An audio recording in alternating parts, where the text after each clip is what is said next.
For decades, there has been a lot of debate whether you should own gold or not as an investor, with some saying that it is a great safe haven from market crash and a good hedge against inflation, and others saying that gold produces nothing and it is speculative in nature.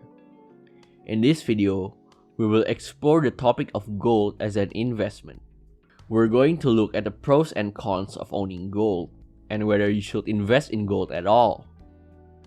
For centuries, gold has been associated with money and wealth.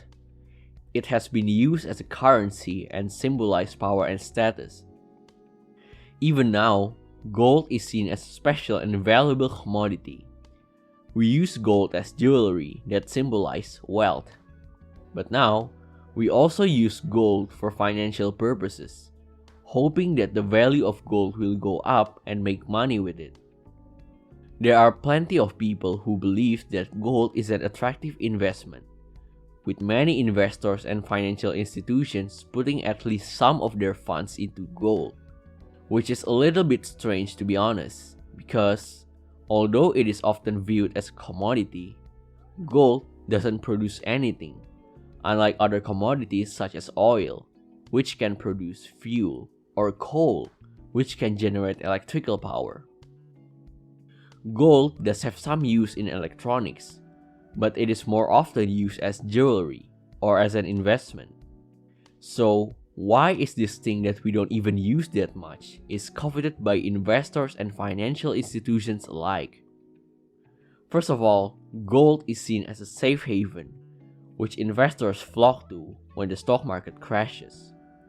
This is because many talk that gold price is moving independently to stock market prices or the economy, which inclines investors to invest in gold whenever there's a stock market crash or an economic recession, hiking gold prices upwards. Another reason that investors flock to gold is because it is thought to be a hedge against inflation. This is because central banks are printing more money in order to stimulate economic growth, which in turn will decrease the value of your money.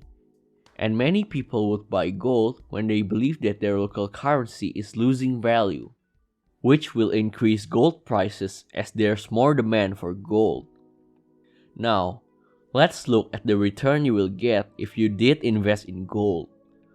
Over the past 30 years, the average return of gold in US dollars has been 5.5%. Not bad, right? But this return is minus from 1992 to 2002. So, if you buy gold in 1992 and held it for 10 years, not only you receive nothing, but you also lost money for investing your money in gold. But since then, gold prices have soared, reaching its all-time high in 6 August 2020. This means that timing is important, and the result varies depending on the time frames you analyze. In the end, the price of gold fluctuates because of supply and demand. The more people think gold is a valuable asset, the more people will buy gold and the price will increase. This is why gold prices always spike during economic recession. I personally think that gold is a useful investment because it can be used as a hedge against inflation and for diversifying.